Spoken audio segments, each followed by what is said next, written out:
El objetivo del diseño computacional es poder diseñar productos o servicios para enamorar a miles de millones de usuarios individuales en tiempo real y a escala, mezclando de manera inteligente tecnología, negocio y diseño. De esos tres pilares, la tecnología es seguramente el de mayor impacto para la sociedad digital actual. Este vídeo, uno de los 5 que he generado para explicarlo a fondo, te explicará lo que la tecnología ha aportado al nacimiento del diseño computacional. Hechas las presentaciones y como decía el sombrerero loco de Alicia en el País de las Maravillas, comencemos por el comienzo. La computación es un mundo que nos rodea de manera invisible. Es lo más parecido al Upside Down Wall de Stranger Things, tal como decía John Maeda en su charla del Forrester CX Forum de 2019. Es algo mágico y multidimensional, pero a su vez terrorífico, por sus implicaciones en cuanto a la potencia, recursividad o autonomía que pueden llegar a alcanzar las máquinas. No explicaré aquí en profundidad el concepto de computación. Eso ya lo hace muy bien el propio John Maeda en su libro How to Speak Machine, que te recomiendo. Me centraré en explicarte el tremendo impacto que su comportamiento ejerce y ejercerá sobre todos nosotros. Por sus características intrínsecas, la computación es exponencial. La famosa ley de Moore, que afirma que aproximadamente cada 2 años se duplica el número de transistores en un microprocesador, marcó un antes y un después en el mundo de la informática en los años 60. Ese pequeño detalle de que se duplica es clave para entender todo lo demás, al igual que comprender la diferencia entre linealidad y exponencialidad. En un comportamiento lineal, si doy 30 pasos de 1 metro cada uno, al final habré avanzado 30 metros. Fácil, ¿no? Pues en un comportamiento exponencial, si en cada uno de los 30 pasos duplico la distancia respecto al anterior, al final habré dado 26 vueltas a la Tierra. Ese es el comportamiento de la ley de Moore, el mismo que han tenido otros fenómenos relacionados con la tecnología, así como las consecuencias de su aplicación. Ejemplos. Pues mira, cada 12 meses el coste de secuenciar el genoma humano es la mitad, y en el mismo periodo, el número de genomas secuenciados, la velocidad de las comunicaciones o el número de servidores en Internet se duplican.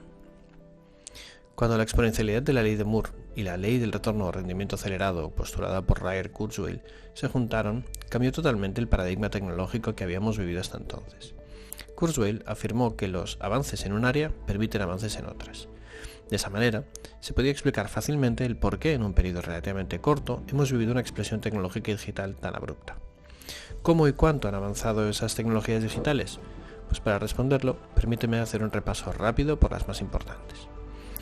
El cloud computing y el big data han sido, a mi entender, las grandes beneficiadas del comportamiento exponencial de la computación y la base de buena parte del avance del resto. Todavía me acuerdo de la demo de Microsoft hace tan solo 4 años en la que anunciaban sus FPGAs, o matrices de puerta programables por campo, que les permitían traducir toda la Wikipedia a otro idioma en menos de lo que pestañeas. Esa capacidad, tal como predice la ley de Moore, sigue aumentando y con ella aparecen nuevas propuestas más escalables, flexibles y baratas, como el actual paradigma del serverless computing. Las grandes empresas de cloud compiten con nuevas estrategias y arquitecturas que mejoran los tiempos y la capacidad de computación que demandan los servicios digitales ofrecidos a los usuarios y las industrias. Así, hoy podemos ofrecer cloud distribuido, automatización inteligente o edge computing, cosas que por sí solas ya significan una pequeña revolución para el resto de tecnologías. La computación cuántica es un nuevo paradigma de la computación que trata de vencer las leyes físicas que nos marcan unos límites en el tamaño de los transistores al que podremos llegar si seguimos con nuestra idea de hacer microchips cada vez más pequeños. En vez de unos y ceros, podremos crear qubits para tener estados superpuestos de la materia que ampliarán las actuales capacidades de cálculo por 8. Según la Wikipedia, usando las leyes de la mecánica cuántica, un computador de 30 qubits equivaldría a un procesador convencional de 10 teraflops, lo que supone 0,01 petaflops.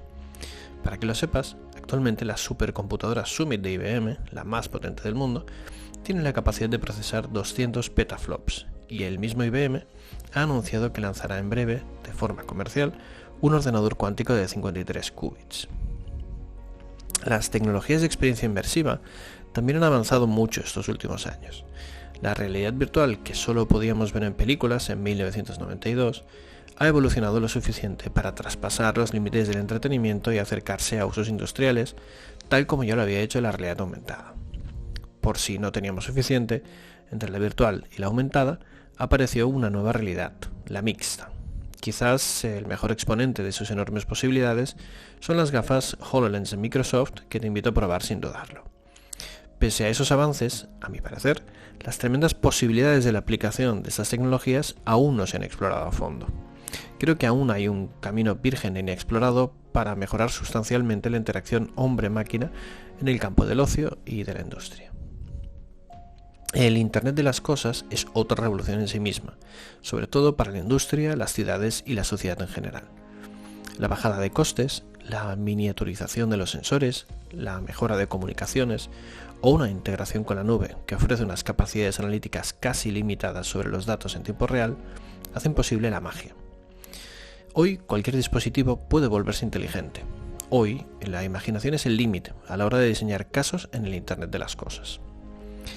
La robótica lleva muchos años entre nosotros. En el ámbito industrial, las factorías inteligentes hace años que están acostumbradas a incorporar máquinas programables automatizadas en su proceso productivo, lo que hoy en día se está llevando al extremo para eliminar procesos rutinarios y aumentar la eficiencia. De manera similar, los vehículos autónomos no tripulados o drones también están transformando sectores completos como la logística. Y gracias al Internet de las cosas y la computación, la robótica ha sido capaz de salir de las fábricas y acercarse al gran público en forma de asistentes virtuales o robóticos. El blockchain es un claro ejemplo del impacto que un buen uso de la tecnología puede llegar a suponer para la humanidad. Su naturaleza, basada en el consenso mediante un registro distribuido de transacciones, la hacen extremadamente potente, a la vez que peligrosa para el status quo actual. Porque el cambio hacia una confianza distribuida, no dependiente de reguladores o intermediarios, hará posible que muchas de las ineficiencias, trampas y opacidades actuales sean simplemente inviables. Un mundo de transparencia factible tecnológicamente que, de momento, no está siendo impulsado como debería por los estados y las empresas. Curioso, ¿no crees? Hay otras tecnologías igualmente disruptivas. A mí personalmente me fascina la nanotecnología, que seguro será una de las grandes responsables de muchos de los avances en medicina o genética que de aquí poco cambiarán la manera de afrontar miedos tan nuestros como la enfermedad o la muerte. Pero de todas estas, y con mucha diferencia, el aspecto más disruptivo que nos ha traído este mundo invisible y exponencial que representa la computación es la inteligencia artificial. Hoy vivimos el auge de la inteligencia artificial débil. Se le llama así porque es capaz de resolver problemas muy dirigidos o específicos y hacer cosas mucho mejor que un humano, pero solo si se concentra en la tarea específica. Esta inteligencia nos sirve para resolver problemas relacionados con la percepción del entorno, su conocimiento, el aprendizaje y razonamiento, la planificación y la comunicación. El esquema en pantalla te muestra el estado del arte actual de la inteligencia artificial débil. En uno de los ejes están esos problemas a solventar, y en el otro los paradigmas que usamos para resolverlos. Al primer grupo se le llama inteligencia artificial simbólica, también denominada deductiva o convencional.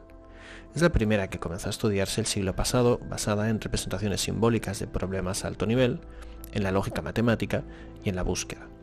Aquí encuentras, por ejemplo, la automatización inteligente o de procesos robóticos que te he nombrado al hablar de los últimos avances en la nube. Otro grupo es el conformado por la inteligencia artificial estadística, liderado por la disciplina más mediática en la actualidad, el Machine Learning o aprendizaje de máquina. En este grupo encontramos, por ejemplo, las redes neuronales, la visión computerizada o el procesamiento del lenguaje natural, que ya están siendo integradas en multitud de productos digitales. El último grupo es la llamada inteligencia artificial subsimbólica o computacional. En este englobamos los sistemas autónomos, muy relacionados con el aprendizaje por refuerzo y la inteligencia distribuida o embebida, los algoritmos evolutivos basados en algoritmos genéticos y la computación ambiental que se aprovecha de la hiperconectividad del ambiente mediante estrategias de IoT. Un apunte sobre esta clasificación. Intentar agrupar las disciplinas de la inteligencia artificial de manera coherente es casi como explicar la película que viste ayer por la noche. Cada uno lo hará de manera diferente según su punto de vista, sus gustos, el sueño que tenga por las noches y otros factores igualmente influyentes. Con la inteligencia artificial pasa lo mismo, cada autor la explicará y la clasificará en función de su propósito. El mío aquí es que tengas una idea estructurada de las diferentes disciplinas de la inteligencia artificial y hacia dónde se están dirigiendo. Por ese motivo, a continuación, te mostraré ejemplos de su aplicación en productos digital que te resultarán familiares. Los sistemas expertos o de ayuda a la decisión se unen para acelerar los procesos de digitalización empresarial, es decir, automatizar procesos de bajo nivel para conseguir una mayor velocidad y eficiencia. Por otro lado, disponemos de chatbots cada vez más integrados en los procesos de atención al cliente de sectores como la banca, los seguros, las telcos o las utilities, y de sus primos hermanos, los asistentes de voz como Siri, Alexa o Google Home, que sacan el máximo partido del procesamiento del lenguaje natural, ya sea generándolo, entendiéndolo o simplemente traduciéndolo. La visión computerizada permite realizar el reconocimiento facial y aplicarlo a cosas tan dispares como la seguridad y control de la población, caso del gobierno chino, o el entretenimiento en las redes sociales para ponerte orejitas de conejo. Las redes neuronales y la programación probabilística se usan para la recomendación de la compra o consumo que hacen Amazon, Netflix o Airbnb, así como muchas otras compañías que aprovechan los datos que dejas en Internet para fusilarte indiscriminadamente con anuncios insustanciales. La capacidad predictiva de las redes neuronales y de decisión se aplica al mantenimiento que usan compañías para ajustar mejor el momento de arreglar o prevenir fallos en cualquier cacharro atiborrado de sensores, ya sea tu coche, tu lavadora o el avión que te llevará de vacaciones. Gracias a la computación efectiva y al aprendizaje profundo, tienes la capacidad de generar unas fake news cada vez más difíciles de detectar en formato de texto, voz o vídeo. ¿Te acuerdas cuando era fácil detectar el spam del correo? Pues de aquí a poco va a ser bastante complicado, te lo aseguro. Además, tienes la capacidad de saber el estado de ánimo de las personas a partir de lo mismo, del texto, del voz o del vídeo, lo que combinado a las fake news se llamaría manipulación computacional. Los sistemas autónomos y la inteligencia distribuida han hecho posible un cambio en el concepto de movilidad gracias a la aparición de los coches autónomos o los drones. La combinación de inteligencia artificial y sensores está cambiando de manera indiscutible muchos procesos y operaciones industriales clave.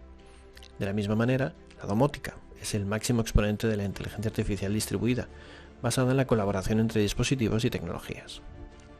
Los biobots, una versión biológica de los robots programables, son una de las muchas aplicaciones exploradas en la actualidad de algoritmos evolutivos que permiten su autoaprendizaje. Porque la inteligencia artificial va mucho de aprender. Hasta hace relativamente poco, el humano se atrevía con lo complicado. Con el tiempo, dedicación y la fuerza bruta suficiente, sabíamos que podíamos llegar a entender y solventar los problemas complicados.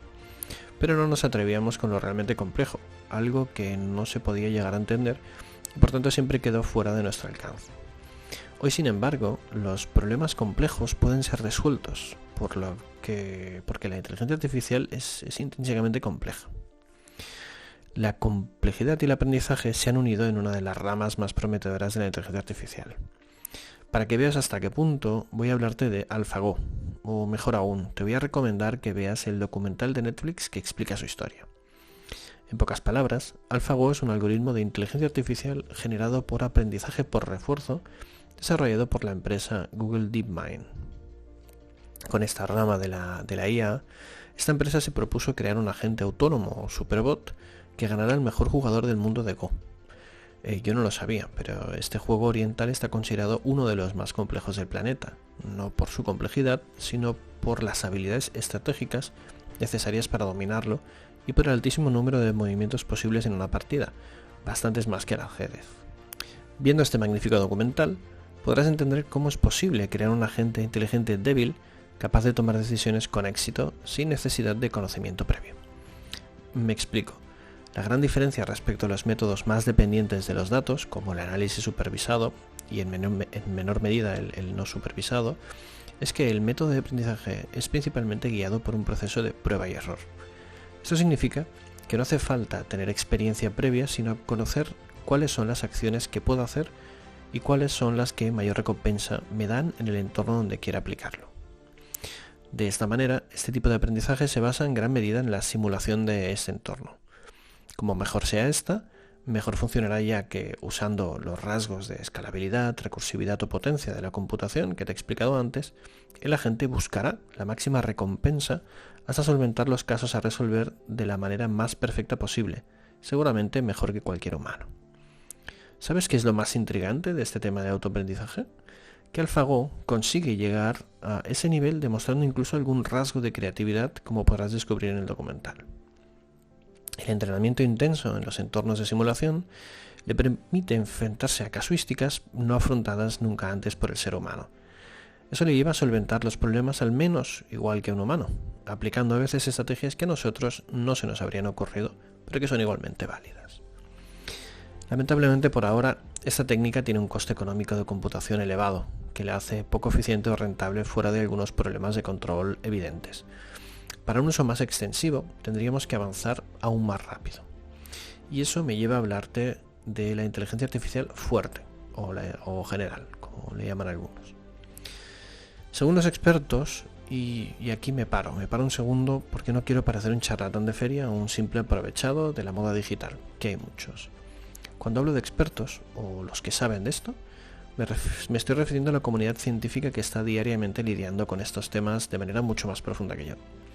Pero de manera específica quiero referirme al Instituto por el Futuro de la Vida, o FLI, por sus siglas en inglés, de Future of Life Institute. Si vas a su página web, leéis un poco qué dicen o tan solo ojeáis alguno de los informes que publican anualmente, te convences en un milisegundo. Pero si después vas a la página de los miembros del equipo, te cagas. Están todos y cada una de las mentes más brillantes del planeta. Bueno, lo dicho, sigo adelante. Esos expertos hablan de que esta inteligencia artificial fuerte aparecerá cuando consigamos que llegue al nivel humano. Para hacerlo tenemos que conseguir dos cosas: hacerlo desde el punto de vista de hardware y hacerlo desde el punto de vista de pura inteligencia. Es decir, ahora que hemos enseñado a pensar y razonar a las máquinas, tenemos que enseñarles a que hagan las cosas sin pensar.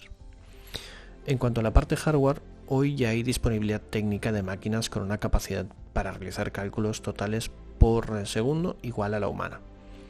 Entonces, siguiendo la ley de Moore, predecimos que en menos de 10 años tendremos ordenadores con esa capacidad humana por menos de 1.000 euros. En la parte de inteligencia, estamos aplicando diferentes estrategias para llegar a conseguirlo, desde plagiar al cerebro, pasando por usar los algoritmos evolutivos de la inteligencia artificial subsimbólica que te he mencionado antes, o hacer que las máquinas aprendan solas, como también acabo de enseñarte hace un segundo. ¿Cuándo pasará esto? Bueno, la verdad es que es difícil, ¿no? Siempre que los expertos se pongan de acuerdo en algo. Pero sobre esto, y aprovechando todo lo que te he explicado antes del comportamiento exponencial de la computación y la capacidad de superación recursiva que estamos aplicando a las máquinas, la mayoría de expertos marcan un horizonte no muy lejano, sobre el año 2040. ¿Qué pasará entonces? Bueno, pues lo más probable es que esa inteligencia artificial fuerte no decida por sí misma tomarse un descanso y parar de aprender. Como un tren que pasa a toda velocidad por delante de nuestras narices, lo más razonable es que siga evolucionando hasta dejar nuestro nivel de inteligencia muy atrás. Es decir, dejaremos de ser los seres más inteligentes del planeta. I'm sorry, Dave. I'm afraid I can't do that. What are you talking about, Hal?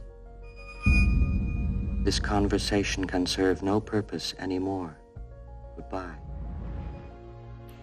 A esta nueva inteligencia se le ha llamado superinteligencia, y a ese momento la singularidad tecnológica. Hay mucha y muy buena literatura escrita por divulgadores científicos y expertos de los buenos, como has visto antes, accesible en internet sobre este tema.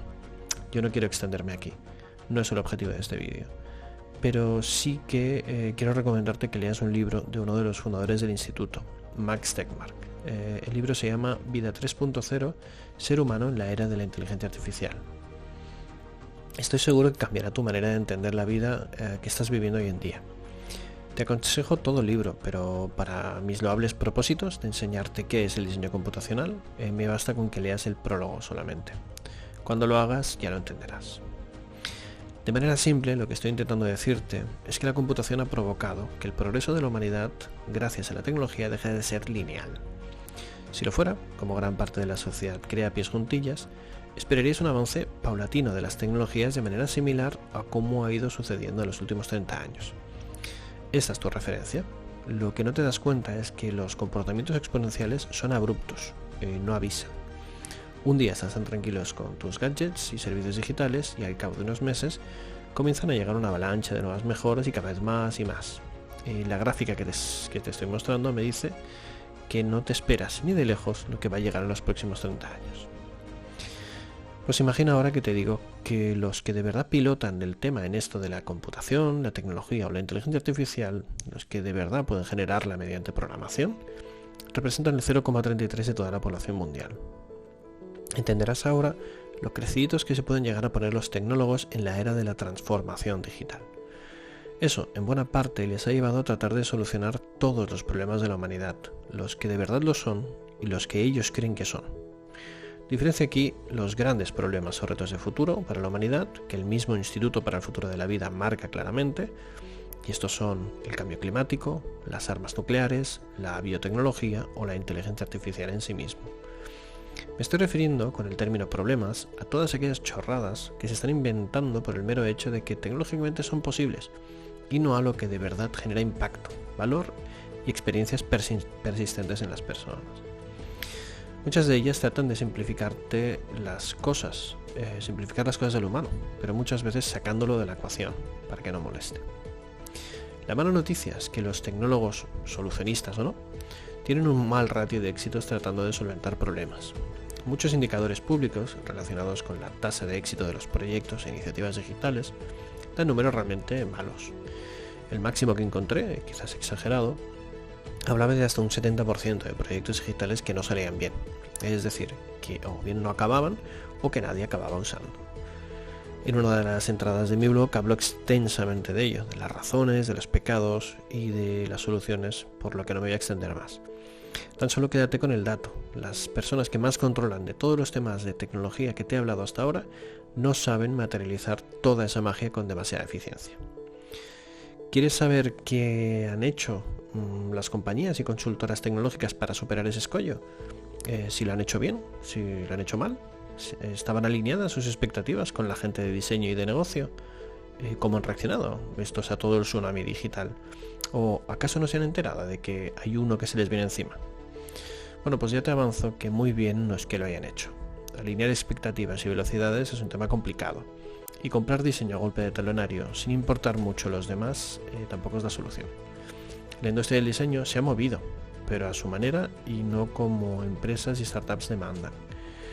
Los que sí que se han movido son los de negocio, pero totalmente desalineados a los objetivos que pueden alcanzar con el diseño computacional. Más detalle en el próximo vídeo. Te espero.